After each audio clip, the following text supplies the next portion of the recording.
Hello guys, good morning. कैसे हो? आज मैं आपके सामने एक शिक्षाप्रद स्टोरी लेकर के हाजिर हुई हूँ। स्टोरी का शीर्षक है गुरु और शिष्य की कहानी है। तो चलिए शुरू करते हैं। एक बार गुरु और शिष्य कहीं जा रहे थे। वो पैदल यात्रा कर रहे थे और चलते चलते थक गए थे और शाम हो चुकी थी। तो शिष्य ने गुरु से कहा कि गुरु जी, क्यों न हम आज इसी गांव में रुक जाएं। काफ़ी रात हो गई है और काफ़ी चलने के कारण थक भी गए हैं। तो गुरु जी ने कहा, ठीक है, आज यहाँ रुक जाते हैं, सुबह चलते हैं। तो वो एक छोटे से गांव में एक घर के सामने जाते हैं और उसका दरवाज़ा खटखटाते हैं। अंदर से एक गरीब व्यक्ति आता है और शिष्य उससे पूछता है कि क्या हम आज आपके घर रुक सकते हैं? मेरे साथ मेरे गुरु जी हैं, काफ़ी दूर से आए हैं, हम लोग थक गए हैं और रात्रि हो गई है, इसलिए आज रात क्या हम आपके घर रुक सकते हैं? तो उस व्यक्ति ने कहा, हाँ, आप रुक सकते हो, ये घर आपका ही है, आइए बैठिए। तो वो व्यक्ति बहुत गरीब था। गुरुजी ने देखा कि इस व्यक्ति की हालत तो बहुत दयनीय है, बहुत गरीब है।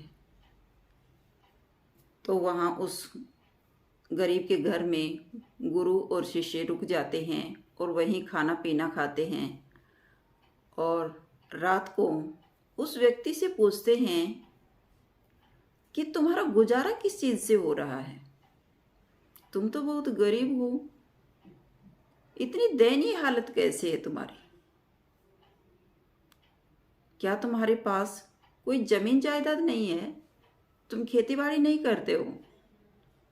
तो उस गरीब व्यक्ति ने कहा कि गुरुजी, मेरे पास बहुत ज़्यादा ज़मीन है, लेकिन वो ज़मीन बंजर है और लोगों का कहना है कि उसमें मेहनत करना बेकार है, तो उस पर फसल नहीं उगती। ज़मीन तो बहुत है लेकिन कोई काम नहीं आती। तो गुरुजी कहते हैं कि तो फिर तुम्हारा घर किससे चल रहा है? तब उस व्यक्ति ने कहा कि गुरुजी, मेरे पास एक भैंस है जो मेरे घर के सामने बंधी हुई है, वो मेरी ही भैंस है और उसी भैंस से मेरे घर का गुजारा चल रहा है। तो गुरुजी ने सोचा कि ये व्यक्ति बहुत आलसी है, जिसके कारण ये इतना गरीब है। हर व्यक्ति मेहनत करता तो अपना अच्छा जीवन यापन कर सकता है। तो गुरुजी उसे समझाते हैं कि अगर तुम मेहनत करते तो तुम्हारी ये हालत नहीं होती। लेकिन उस व्यक्ति ने कहा कि गुरुजी, मेरी ज़मीन किसी काम की नहीं है, मेरा गुजारा इस भैंस से चल जाता है, तो मुझे ज़्यादा मेहनत करने की भी ज़रूरत नहीं है।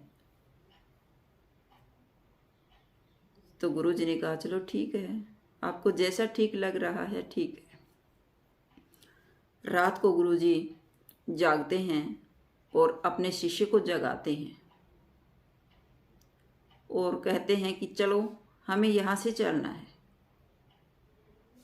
तो शिष्य कहते हैं कि गुरुजी, अभी तो आधी रात है, अब कहाँ चलेंगे?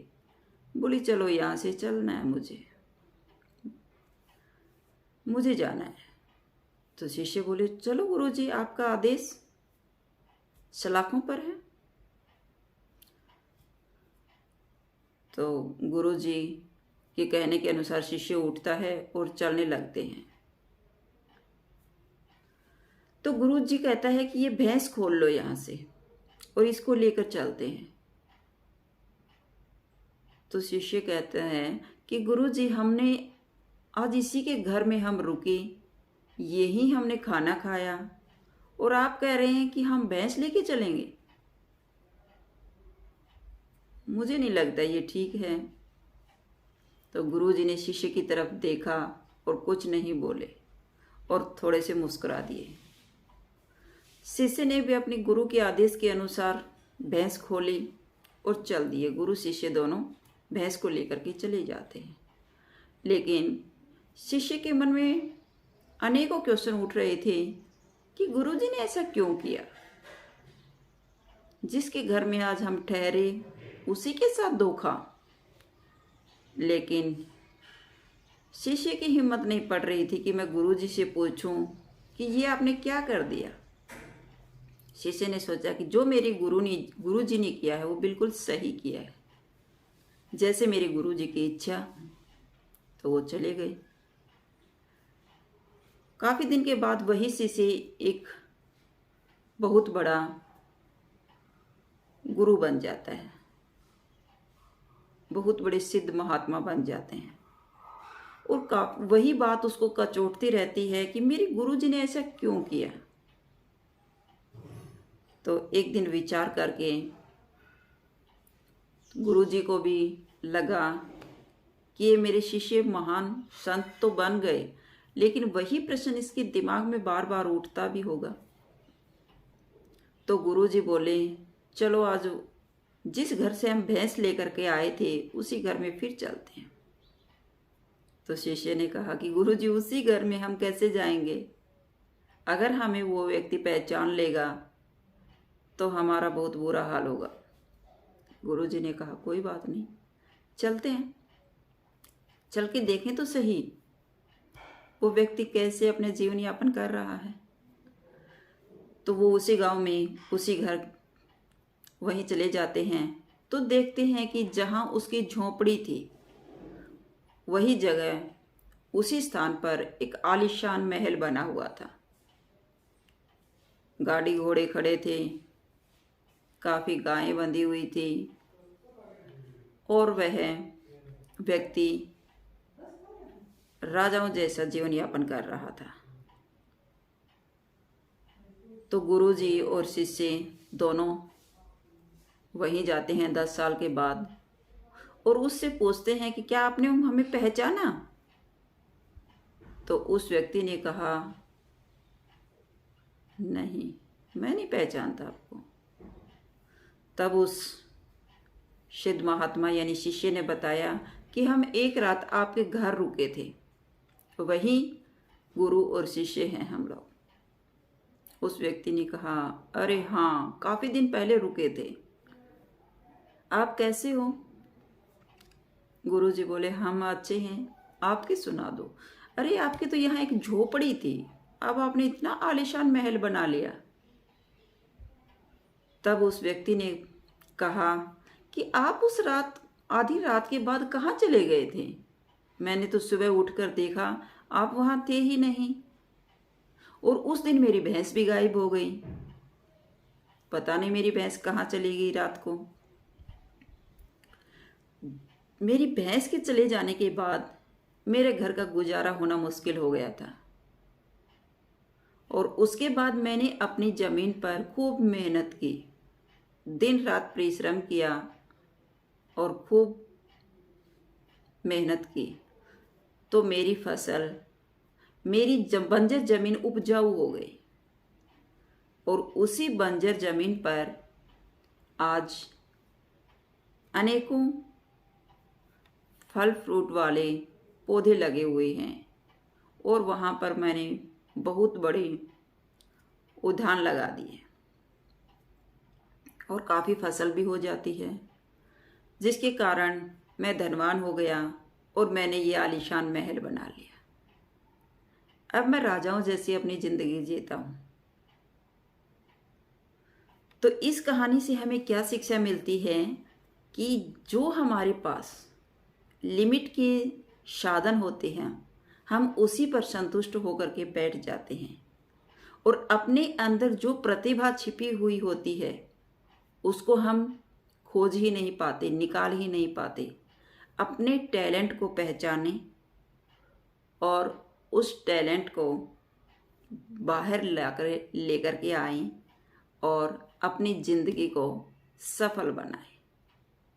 हर व्यक्ति में कोई ना कोई टैलेंट छुपा हुआ होता है, लेकिन हमारे पास जो सीमित के साधन होते हैं हम उसी पर आश्रित हो जाते हैं और अपने टैलेंट या अपनी प्रतिभा को पहचान नहीं पाते हैं। हर घर में, हर परिवार में कुछ न कुछ ऐसे सीमित संसाधन हो जाते हैं या फिर कोई ऐसा कार्य हो जाता है या ऐसी कुछ घटना हो जाती है कि हम अपने टैलेंट को पहचान नहीं पाते और सीमित संसाधनों पर भी अपना गरीबी में ही जीवन यापन करते रहते हैं। अगर हम अपने टैलेंट या प्रतिभा को पहचान कर कुछ कर निकलते हैं और पूरी मेहनत और लगन के साथ आगे बढ़ने की कोशिश करते हैं तो हम अपने जीवन में सफल अवश्य हो जाते हैं। अपने अंदर के शेर को जगाओ। एक बार जंगल में शेरनी के साथ दो बच्चे थे और वो भोजन की तलाश में इधर उधर घूम रहे थे। तो शेरनी भी भूखी थी और उसे अपने बच्चों की भी चिंता थी। तो वह खाना ढूंढने के लिए या फिर शिकार ढूंढने के लिए इधर उधर घूम रही थी और दोनों बच्चे साथ थे। तो उसे एक भेड़ों का झुंड दिखाई देता है और वह शेरनी उस झुंड पर टूट पड़ती है और जैसे तैसे करके वो एक भेड़ को घसीट लाती है, लेकिन भेड़ों के भागने के साथ उनका बच्चा भी छूट जाता है और उन्हीं भेड़ों के झुंड के साथ निकल जाता है। शेरनी का बच्चा छोटा था और वो भेड़ों के झुंड में ही चला जाता है और अपनी माँ से बिछुड़ जाता है। धीरे धीरे वह भेड़ों के साथ बड़ा होने लगता है और कुछ समय के पश्चात वह बड़ा शेर बन जाता है। लेकिन वह भेड़ों की तरह ही अपना जीवन यापन कर रहा है और उन्हीं के साथ घूमता रहता था। उसे ये आभास ही नहीं था कि तुम शेर हो, क्योंकि वह उसी भेड़ों के झुंड में पला बड़ा था। तो वह एक भेड़ जैसा ही आचरण करता है। कुछ समय पश्चात एक दिन भेड़ों का झुंड जा रहा था और उनके साथ में भी वह शेर घूम रहा था। तो एक दूसरा शेर उसे देखता है और वह सोचता है कि ये भेड़ों के झुंड के साथ क्यों घूम रहा है, इसको तो शिकार करना चाहिए। लेकिन जैसे ही दूसरे शेर को देख करके भेड़ भागने लगती हैं तो वह भी उस दूसरे शेर को देख करके डर जाता है और भेड़ों के झुंड में ही दौड़ने लगता है। दूसरा शेर उसे पकड़ने की कोशिश करता है, लेकिन वह उसी झुंड के बीच में भेड़ों के साथ भागा जा रहा था। जैसे तैसे करके शेर ने उस भेड़ों के साथ रहने वाले शेर को पकड़ लिया। तो वह शेर उस दूसरे शेर के सामने गिड़गिड़ाने लगता है और हाथ जोड़ने लगता है कि भाई मुझे जाने दो, प्लीज, मैंने तुम्हारा कुछ नहीं बिगाड़ा है, मुझे जाने दो। तो शेर ने कहा कि अरे तुम तो मेरी प्रजाति के हो, तुम मुझसे ऐसा क्यों कह रहे हो। शेर उसे समझाने की कोशिश करता है कि तुम भेड़ नहीं हो, तुम शेर हो। लेकिन भेड़ों के साथ रह करके उसकी हैबिट भेड़ों वाली हो गई थी और वह हाथ जोड़ करके दूसरे शेर से रिक्वेस्ट करता है कि भाई मैं भेड़ हूँ और मुझे जाने दो, प्लीज मुझे मत खाओ। तो दूसरा शेर उसे अपने साथ ले जाता है और एक नदी के किनारे लेकर के जाता है और कहता है कि तुम देखो, इस नदी में देखो कि तुम भी मेरे जैसे ही हो, तुम एक भेड़ बकरी, कोई भेड़ बकरी नहीं हो, तुम भी मेरी तरह ही इस जंगल का राजा हो, शेर हो। तो जैसे ही भेड़ों के साथ रहने वाला शेर नदी में अपनी परछाई देखता है तो दूसरे शेर जैसा सेम दिखाई देती है उसकी परछाई। तब उसे समझ में आता है कि मैं एक भेड़ नहीं, मैं भी एक शेर हूँ। तो यह सब कह करके दूसरा शेर हंसने लगता है और वह शेर उसकी मजाक उड़ाते हुए देख करके क्रोधित हो जाता है और जोर से दहाड़ता है, और उसकी दहाड़ सुन करके पूरा जंगल कांप जाता है। तब उसे एहसास होता है कि मैं भीड़ नहीं हूँ, मैं एक जंगल का राजा ही हूँ, अर्थात शेर हूँ। इस तरह दूसरा शेर उसे शेर होने का आभास करा देता है। तो इस कहानी से हमें क्या शिक्षा मिलती है कि दोस्तों, शेर की तरह हर कोई बिना सोचे समझे हर किसी के पीछे चलने लग जाता है। आज इंसान भी ऐसा ही कर रहा है, एक दूसरे के पीछे भाग रहे हैं। वह अपनी काबिलियत नहीं पहचान पा रहे हैं। वो नहीं जानते कि मेरी काबिलियत क्या है और मेरी शक्ति क्या है। ध्यान रहे कि आप किसके साथ बैठते हैं, किसके साथ उठते हैं, तो आपकी संगत का असर यह तय करता है कि आप कैसे इंसान हैं।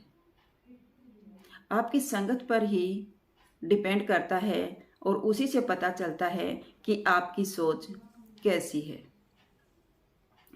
और जैसा आप सोचोगे वैसा ही काम करोगे। इसलिए हमेशा उन लोगों के साथ रहो जो तुम्हें मोटिवेट करें, और नेगेटिव बात करने वाले लोगों से हमेशा दूर रहना चाहिए।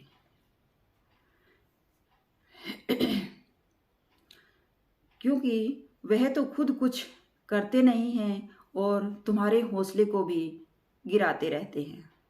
अगर आप उस इंसान की तलाश कर रहे हैं जो आपकी ज़िंदगी बदलेगा, वह कोई दूसरा इंसान नहीं है, वह तुम स्वयं हो। और अपने आप को आईने में देखो। जो तुम्हें अपनी ज़िंदगी बदलनी है वो कोई दूसरा इंसान तुम्हारी लाइफ में नहीं आने वाला है, बल्कि तुम स्वयं को ही अपनी ज़िंदगी बदलनी है। इसलिए अपने अंदर के शेर को पहचानो और उसे जगाओ, और अपनी काबिलियत को पहचानो कि हमारी काबिलियत क्या है। और वैसे लोगों की संगत में हमें नहीं रहना चाहिए। हमें हमेशा अच्छे लोगों की संगत में ही रहना चाहिए, ताकि वो हमें मोटिवेट करते रहें और हम अपनी ज़िंदगी में सफल हो सकें। अगर आपको अपना एटीट्यूड बनाना है तो बाज की तरह बनाओ। बाज हमेशा अकेला रहता है, उसे किसी के साथ की ज़रूरत नहीं होती। तो हमें बाज की तरह अकेला चलना सीख लेना चाहिए। बाज अकेला उड़ता है, बाकी पक्षियों के मुकाबले सबसे ऊंचाई पर रहता है। उसे किसी छोटे पक्षी के साथ उड़ना अच्छा नहीं लगता। अगर वह होड़ करता है तो सिर्फ दूसरे बाज की होड़ करता है, दूसरे बाज के साथ ही उड़ता है, वरना वो अकेला उड़ना पसंद करता है। कभी भी छोटे पक्षियों के साथ रहना उसे अच्छा नहीं लगता। इससे हमें सीख मिलती है कि हमें छोटी सोच वाले लोगों से दूर रहना चाहिए, भले ही अकेला रहना पड़े। यही तो वो समय है जब खुद को जानने का असली मौका मिलता है। तो आप अकेले रहने से कभी न घबराएं। सेकंड पॉइंट है, बाज की तरह अपने लक्ष्य पर ध्यान दें। बाज का विजन बहुत ज़्यादा क्लियर होता है और बहुत ज़्यादा स्ट्रांग होता है। बाज अपने शिकार को 5 किलोमीटर दूर से ही देख लेता है, और जब एक बार उसे अपना लक्ष्य दिख जाता है, फिर उसके बाद वह रास्ते में चाहे कितनी भी परिस्थितियां हों, कितनी भी मुश्किलें क्यों न आए, वो अपने लक्ष्य को हासिल करके ही टिकता है। इससे भी है हमें बहुत बड़ी सीख मिलती है कि अगर अपना विजन क्लियर हो और उसे हासिल करने में हम आने वाली मुश्किलों से लड़कर भी अपना लक्ष्य हासिल कर लेना चाहिए। कितनी भी मुश्किलें क्यों न आए, पीछे मत हटो। हमें बाज की तरह अपने लक्ष्य पर ही ध्यान रखना चाहिए। नेक्स्ट पॉइंट है, बाज कभी भी मरी हुई चीजें नहीं खाता, हमेशा जिंदा शिकार करता है। इससे हमें सीख मिलती है कि जो हमारा पास्ट है उसे हमें भूल जाना चाहिए। अगर हम अपने पास्ट को याद रखेंगे तो वह पास्ट हमें कभी भी अपने प्रेजेंट में नहीं जीने देगा। इसलिए बीती हुई बातों को अपने दिमाग से निकाल दें और वर्तमान समय में चल रही मुश्किलों से लड़कर अपना लक्ष्य तक पहुंच जाना चाहिए। मुश्किल समय में डरे न। मुश्किल समय में हमें डरना नहीं चाहिए। जब आंधी तूफान आती है तो बाज बहुत ज़्यादा एक्साइटेड हो जाता है।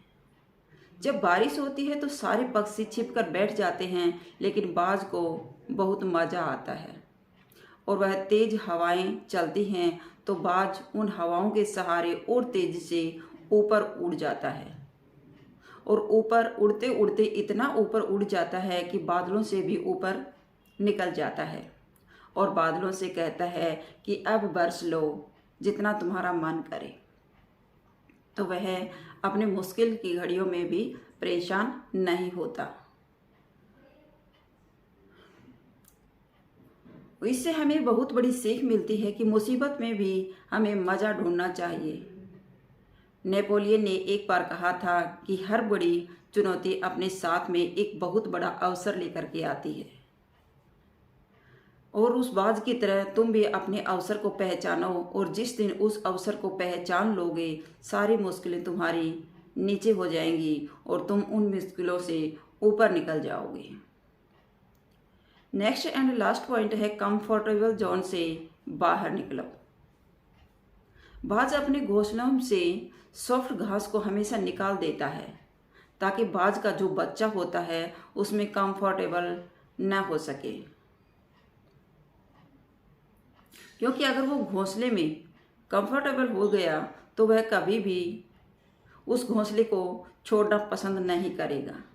लेकिन बाज ऐसा कभी होने नहीं देता।